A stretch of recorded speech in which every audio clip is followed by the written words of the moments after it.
Hello and welcome. I am Thomas Porteous and you're watching NewsX World. Let's take a look at some of the top stories. US President Donald Trump says he will impose an additional 50% tariff on China if they do not remove their retaliatory tariff. In response, China says it will fight to the end as fears of an all-out trade war escalate. Stock markets in the Asia-Pacific region regained some calm after yesterday's so-called bloodbath following Donald Trump's sweeping tariffs. Japan's Nikkei surges 5.6% and Hong Kong equities gain despite Trump's hard line on Beijing. However, sell-offs continue in Taiwan. The US and Iran will hold direct talks over a possible nuclear deal on Saturday, says Donald Trump.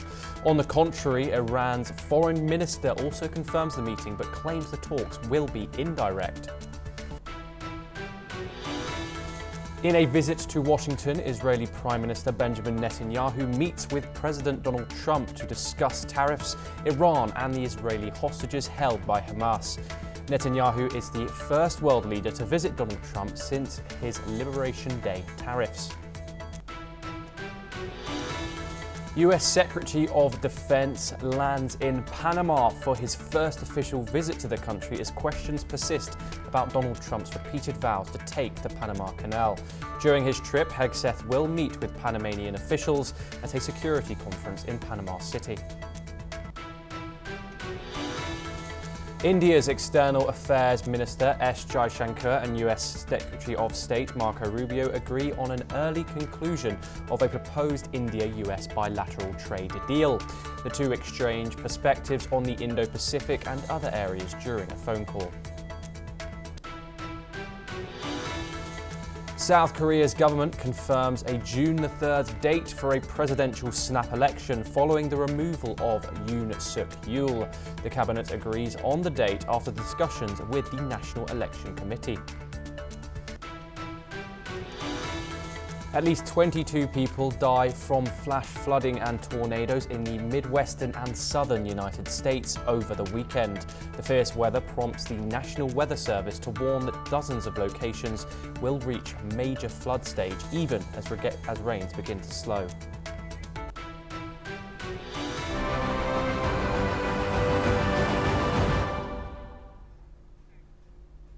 Our top developing story, global markets plunge as the US increases tariffs. Taiwan seeks negotiations while nations like Japan, China and Hong Kong have responded. Taiwan announced its readiness to negotiate with the United States on tariffs with a comprehensive plan prepared. Premier Cho Jung-tae confirmed that Taiwan seeks talks and zero tariff proposal, which includes increased US investment and trade barrier removal. Taiwan remains confident tariffs won't harm US relations. Here's what Ho Kyung-wei, Taiwan's foreign ministry spokesperson, had to say. 4月3号之前就已经有相关的代表在美方进行任何的沟通，这个是一定的。所以我希望大家给我们多一点的时间，我们尽量把时间能够争取跟世界的其他国家一样。 争取到适当的时间，我们觉得有完善的计划，那么有适当的人选可以去做正面的讲。 Meanwhile, Japanese Prime Minister Shigeru Ishiba urged President Trump to reconsider his tariff policies during a phone call. Ishiba appointed Economy Minister Ryoze Awakaza as a trade negotiator as tariffs threaten Japan's export-heavy economy, potentially reducing growth by 0.8%. Taiwan's benchmark index dropped 3% in early trade following a record fall, with Foxconn plunging nearly 9% and TSMC down over 2% as US tariffs sparked global market panic. Here's what Japanese Prime Minister Shigeru Ishiba has said. 引き続き合衆国に対して措置の見直しを強く求めるなど外交面の取り組みを進めること。 私自身も昨晩、トランプ大統領と電話会談を行い、我が国としての考えを伝えるとともに、引き続き率直かつ建設的な協議を続けていくことを確認をいたしたところで。Meanwhile, Indonesia is sending Finance Minister Sri Mulyani Indrawati and a high-level delegation to the US for crucial trade talks in response to Trump's tariffs. Led by Coordinating Economic Minister Erlangga Hartarto and Foreign Minister Sugino, the team aims to protect Indonesia's economy from further damage and directly present its position to US officials. Meanwhile, China strongly opposes US threats to escalate tariffs, calling them unilateral bullying. The Chinese Commerce Ministry vowed to take countermeasures to protect its interests if the US moves forward. Despite escalating US measures, Beijing remains defiant, emphasizing its resilience and readiness to outlast the conflict. China views US tactics as self-defeating and is positioning itself against US unilateralism. Meanwhile, Hong Kong leader John Lee criticised US tariffs as reckless and damaging to global trade following a major stock market downturn. While Hong Kong refrained from retaliating, officials emphasised policies to strengthen local businesses and regional collaboration amidst rising market volatility. Hong Kong's Hang Seng Index rebounded 1.66% after heavy losses, while Shanghai's index fell further. Investors bought stocks like Alibaba and JD.com, which had plunged previously. Despite the recovery, nervousness remains as China vows to fight US tariffs. Meanwhile, India's stock benchmarks suffered their worst session in 10 months, dropping over 3% amid a global sell-off, sparked by US tariffs, fears of a recession and a significant foreign investor outflows. As global markets grapple with rising tariffs, nations push back, seeking diplomatic solutions to avert further economic damage. In a surprise announcement, US President Donald Trump revealed that the United States and Iran are set to begin direct talks over Tehran's controversial nuclear program. Speaking from the White House alongside Israeli Prime Minister Benjamin Netanyahu, Trump said the high-level meeting is scheduled for Saturday. However, Iran's foreign minister quickly pushed back, insisting the talks set to take place in Oman will remain indirect. This is what Trump said. Having direct talks with Iran, and they've started. It'll go on Saturday. We have a very big meeting, and we'll see what can happen. And I think everybody agrees that doing a deal would be preferable to doing the obvious. And the obvious is not something that I want to be involved with, or frankly, that Israel wants to be involved with. Iranian Foreign Minister Abbas Araghchi posted on social media platform X, calling it both an opportunity and a test, adding the ball is in America's court. Tensions have been building for weeks, with Trump warning that if negotiations fail, Iran is going to be in great danger.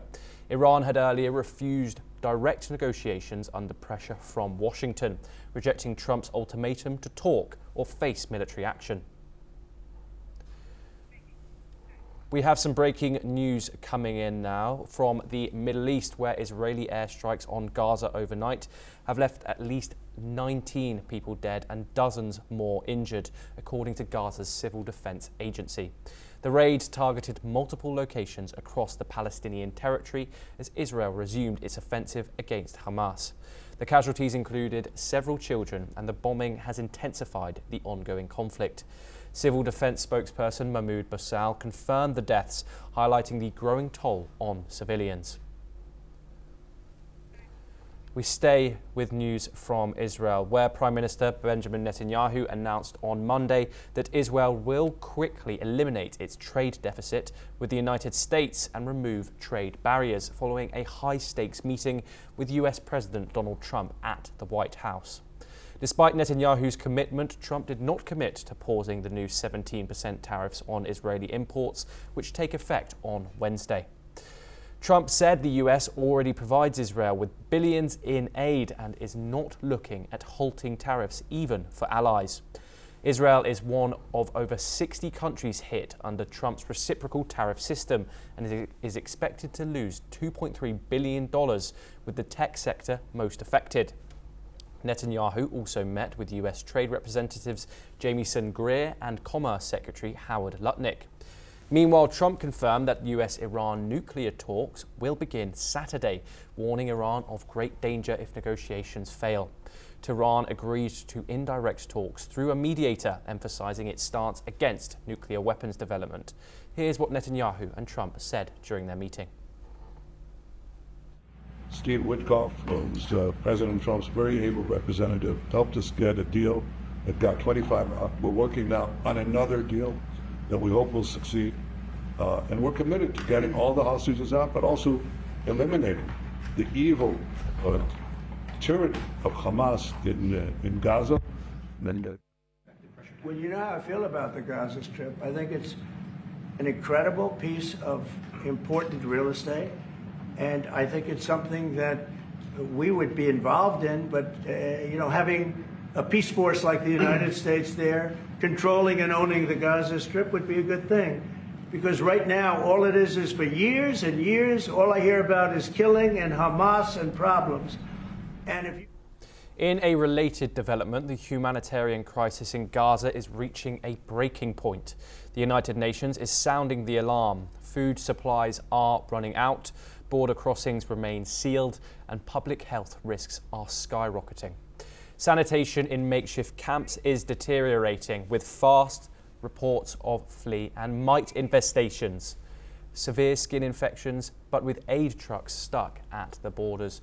Critical medical treatment remains out of reach, with World Programme warns that its aid operations are grinding to a halt as food supplies dwindle and growing desperation is fueling looting in the enclave. According to the media reports, in the occupied West Bank, tens of thousands have been displaced due to ongoing Israeli actions, particularly in Jenin and Turakem. Let's hear what spokesman for the UN Secretary-General, Stephanie Dujarric, had to say. The UN officials noted that for over a month, no commercial or humanitarian supplies have entered Gaza, and more than 2.1 million people are trapped, bombed, and starved again. Food, medicine, fuel, shelter supplies are piling up at crossing points, and vital equipment is also stuck. Overall, we estimate that nearly 400,000 people have been displaced yet again since the breakdown of the ceasefire. That's 18% of all Palestinians in Gaza. And no arrangements to secure their safety and survival have been made, a responsibility that falls on Israel as the occupying power. Let's shift our focus to Europe, where in Moscow today a court has fined the popular messaging platform Telegram's 7 million rubles for refusing to remove content calling for terrorist attacks and anti-government protests. According to Russian state media, Telegram failed to take down channels prompting extremist activity, including attacks on railway transport to aid Ukrainian forces. The platform, founded by Russian-born Pavel Durov and now based in Dubai, has nearly 1 billion users worldwide. In Ukraine, in Russia, Ukraine and other former Soviet republics. Durov, who recently returned to Dubai after spending months in France, was previously arrested and investigated in connection with crimes including fraud, money laundering and the distribution of illegal content on the app Telegram. The company has not yet responded on today's ruling. In related news, Ukrainian President Volodymyr Zelensky confirmed for the first time that Ukrainian troops are operating inside Russia's Belgorod region. In his Monday address, he said active operations were underway in enemy border areas, including Belgorod and the Kursk, to defend Ukraine's Sumy and Kharkiv regions. Zelensky praised the 225th Assault Regiment for its role in Belgorod. Here's what he said.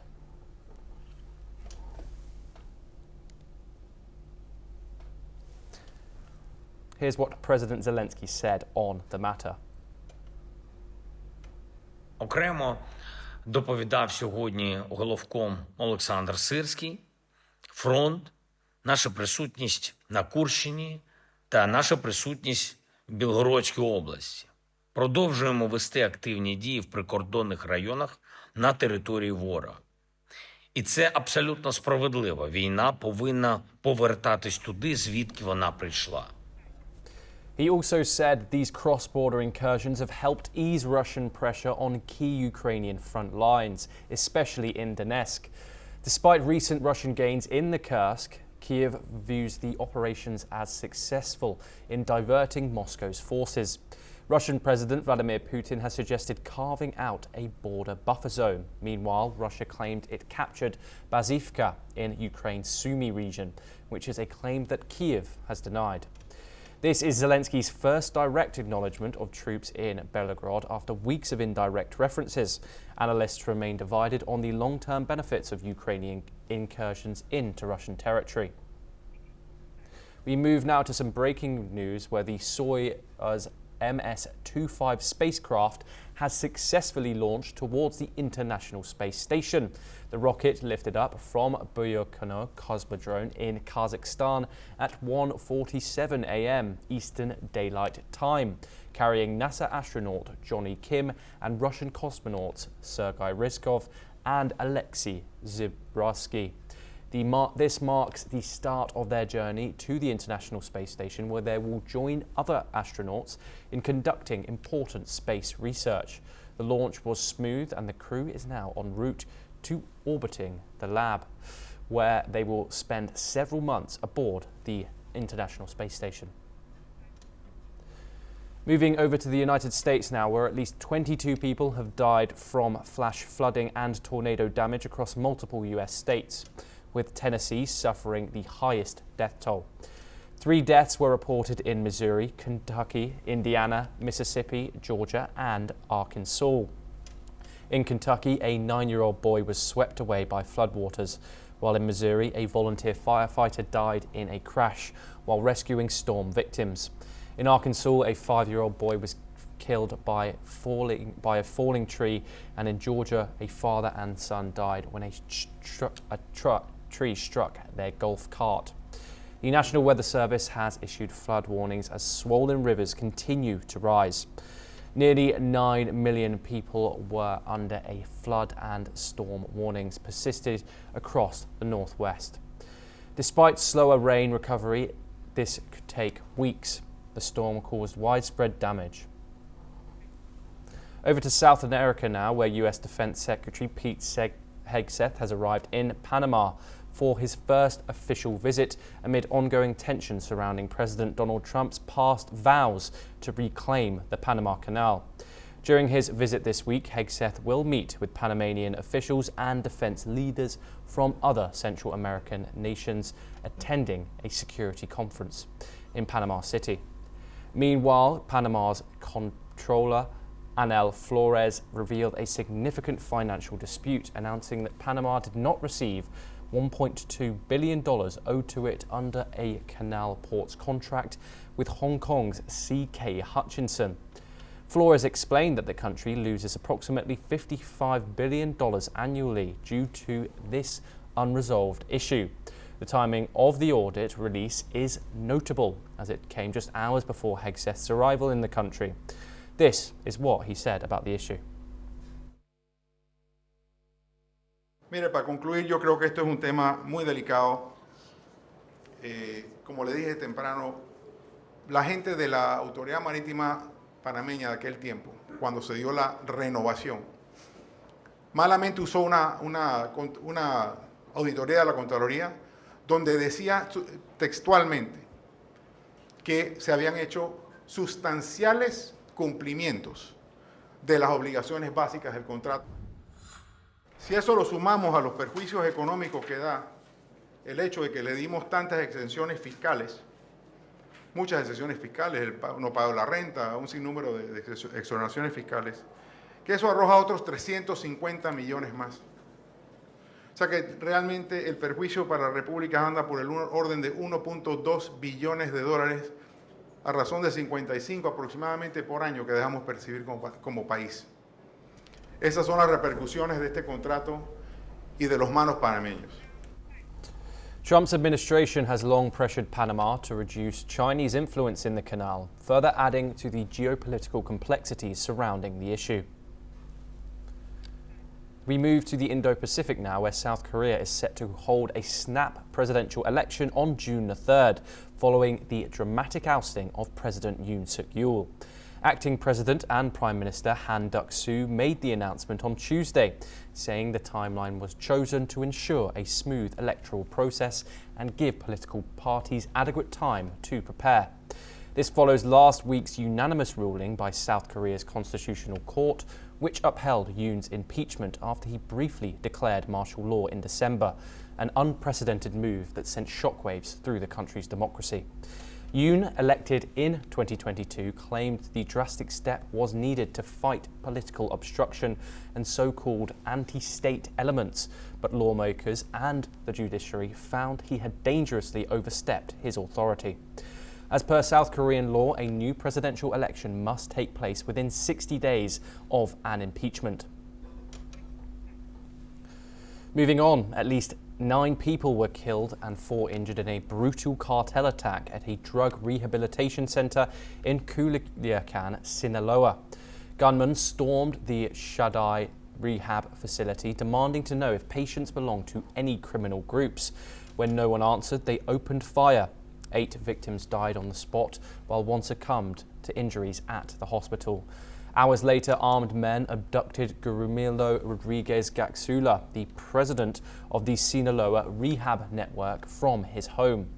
Later, the cartel gunmen raided 2 more rehab centers, freeing nearly 270 patients. Several other clinics reported being threatened but complied. Authorities have deployed forces citywide. The attacks come amid escalating internal power struggle within the Sinaloa cartel.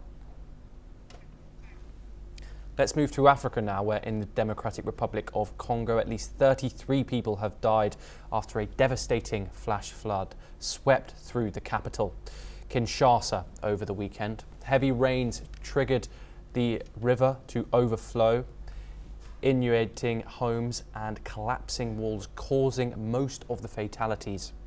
President Felix Tshisekedi visited survivors at an emergency shelter where he faced criticism from residents over poor infrastructure and delayed government response. This is what the president said. Tokotala sikoyo na bakonzi ya ville ndenge tokobanda kobongisa biloko wana bamesure wana likambo mosusu wana etali sikoyo bango bakonzi ezali likambo ya balotissement bisika nyonso ezali ya kotonga te awa na Kinshasa soki mpe tokolongola bato bisika songolo mpo totya bango bisika pakala tokosala yango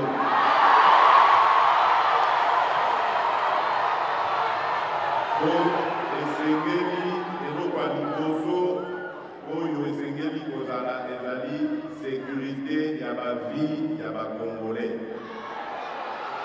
Tokoki kotika bakongolais bazala en danger te. Kinshasa, a city of 17 million people, frequently suffers from deadly flooding due to clogged drainage and fragile housing in overcrowded neighborhoods. Many residents say they were caught off guard and lost everything. The government has set up at least 4 emergency shelters and is working to restore access to key roads and drinking water. Some major routes, including the one leading to the airport, remain partially blocked, with authorities promising full reopening within 72 hours. A massive fire has erupted in Paris today near the city's main court complex, sending thick black smoke across the skyline. Authorities are urging people to stay away from the area as firefighters battle the flames. The blaze broke out at Paris's largest recycling plants, right next to the Renzo Piano-designed court building. According to officials, around 200 firefighters and 60 fire trucks rushed to the scene, working through the night to contain the flames. The main ring road was partially closed to allow emergency vehicles through. Mayor Jeffrey Bullard described the building as completely gutted and destroyed, but thankfully all employees were safely evacuated. The fire reportedly started underground in a highly combustible area before spreading rapidly through the facility. The Tom recycling plant, which processes household waste for nearly 1 million Parisians, has been in operation since 2019. Despite the scale of the destruction, there are no reported injuries. Corentin Dupre, the site's president, said the biggest relief is that no lives were lost. Authorities are now investigating the cause of the fire. Staying in Europe, Prince Harry is set to challenge a UK court's decision regarding the downgrading of his personal security when visiting Britain. Following his split with the royal family in 2020, the British government decided to reduce his publicly funded protection. Harry now resides in California and initially lost his case last year, but the Court of Appeal will hear his renewed challenge. The Prince argues that the decision is unfair and unlawful, claiming that he has been treated less favourably. The government maintains that Harry's protection should be considered on a case-by-case basis. This legal battle stems from a February 2020 decision by the UK's Interior Ministry. The case is significant for Harry as he cites security concerns affecting his ability to visit his home. Meanwhile, he is embroiled in a separate controversy over his resignation from a charity he co-founded in southern Africa. Finally, March 2025 was the second warmest March globally, with surface air temperatures averaging 14.06 degrees Celsius and 0.65 degrees Celsius above the 1991 to 2020 average. This marks the 20th month in the past 21 with global temperatures more than 1.5 degrees Celsius above pre-industrial levels. The warmest March was recorded in 2024, but March 2025 still came in slightly warmer than 2016. Europe experienced its warmest March on record with temperatures 2.41 degrees Celsius above average, particularly in Eastern Europe and southwest Russia. Meanwhile, sea surface temperatures for March 2025 are also exceptionally high, ranking second in record highs. Temperatures remained elevated in multiple ocean basins, with the Mediterranean Sea and northeast North Atlantic seeing record-breaking temperature zones. Well, that's all we have time for. We will continue to bring you more news updates from around the world.